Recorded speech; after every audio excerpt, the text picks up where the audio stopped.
Stoveleg Media, igniting conversation.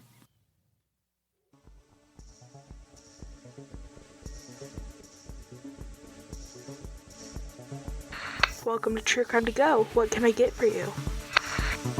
Yeah, hey, I want a car chase. Give me like a crazy car chase, but then like instant justice, no legal Pull proceedings. up to the second window and we'll see you next crime. Welcome to True Crime to Go. I am Jamie.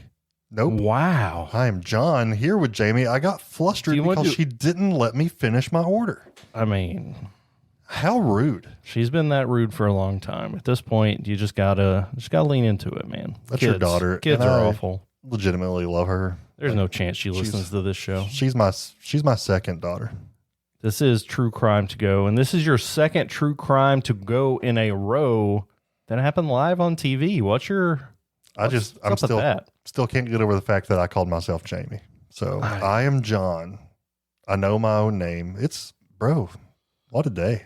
Oh yeah. What a day. What a day. Let me tell you about this guy's day. This is I don't know. I've set the tone to kind of be funny, but this is anything but that. This is another case that kind of played out on live TV, and then we're going to talk about some legal aspects of all of this afterwards. But let's go to September 28, 2012, and that's where 33-year-old Jodon Romero was involved in a car accident in Phoenix, Arizona. And following the crash, he carjacked a red 2008 Dodge Caliber at gunpoint. So police, of course, were called because there's an accident and then a carjacking. And upon realizing the suspect descriptions matched, he initiated the pursuit. He found this car and initiated the pursuit. And during this chase, Romero, he actually fired shots at officers as they were trying to pursue him. Here's the thing. When you shoot at police, they will shoot you back. I think that's pretty obvious at this point. Police tried to maintain a safe distance while pursuing Romero, but he also started shooting at the Fox News helicopter that was covering the chase along Interstate 10, about 75 miles from the California border. And this was broadcast live. I remember, probably the most famous one's the O.J. Simpson police chase, right? Where helicopter's flying over and you see the car and police, and I don't know, there's some really wild scenes coming from these. And this showed that this was happening on a highway. There was weaving in and out of traffic, going on the shoulder. It looked like a movie car chase.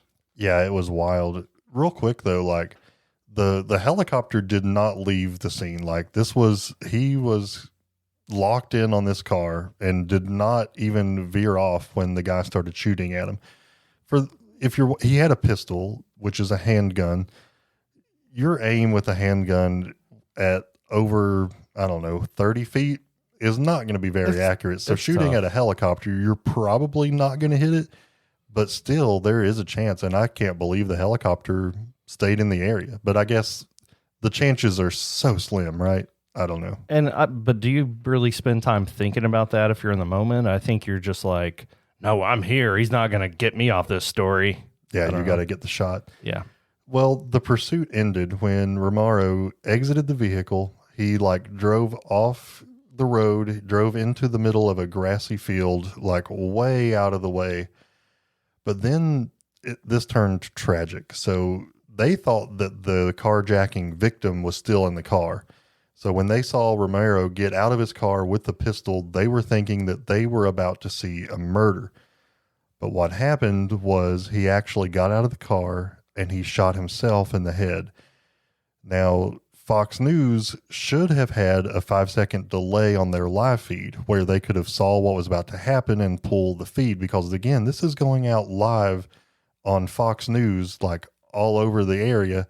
So people were watching this in the moment, but they did not have the 5-second delay, and the entire viewing area saw this man take his own life. And that's graphic enough where you're not going to show it just straight up as is. The FCC ain't all about that. They did issue an apology and said, we really messed up and we're all really sorry. That didn't belong on TV. We did find out it was human error that caused the issue. John, you and I do TV quite a bit, and we also don't have that 5-second dump button. So got to be really careful, not only on what we show, but also what we say. Fortunately, no civilians or police officers were injured during the pursuit, but Romero did die pretty quickly as a result of this gunshot. So all that he had done, all the damage he had caused, ended in him no longer living. And this happens a lot at the end of car chases. Like, why are you fleeing for your life only to take it? Yeah, it is awful. But here's something I really wanted to dig into because it gets a little bit more interesting. So, of course, this is broadcast live. Dude, his family is seeing this. Yeah. So they see this happen. It's accessible for all time. I mean, if it's on TV, there's a good chance someone has recorded it in some manner, and it's just never going to go away. So his children have access to this. So his family sued Fox News for putting this on the news. And I'm not always a huge opponent of suing people. But in this case, I thought they had a legal reason to sue. I mean, this is awful, and they should have had the 5-second delay. This should not have went out to millions of viewers, but they lost their lawsuit. Fox News was not held liable for this. So I was familiar with the fact that they sued. I'm familiar with the story, did not know how it ended, and I'm very shocked by that. Anytime that a news station puts something violent on TV, they always give some kind of warning. There is no warning here, and the actual trauma caused to his children who had access to see their father brutally killed live in all of its gore and detail is, I don't know. And almost, I feel like the fact that they issued an apology is almost an automatic admittal of doing wrong. Yeah, I really couldn't believe it. I thought that the family would have reason to get some kind of compensation for this, but no, the judge ruled that, they had the legal right to put it on the air. I mean, it's public record, but it's just tragic, I think, that it was able to be broadcast live. Yeah, I don't agree with that decision. I think they should have received some sort of judgment or compensation. Like you, I don't love the idea of suing just to get stuff, but I'm sure that they needed a lot of therapy and support because of that video feed. So hopefully news stations are being more careful and being more on top of what they're showing, maintaining access to that dump button, because this just shouldn't happen. Absolutely. And it has went as high as to the Arizona Supreme Court, and they ruled that this was able to be dismissed. So, wow.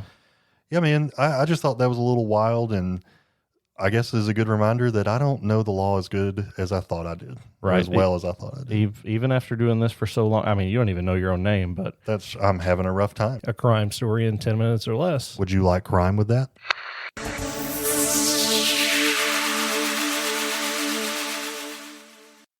You've listened to True Crimecast, distributed by Stoveleg Media.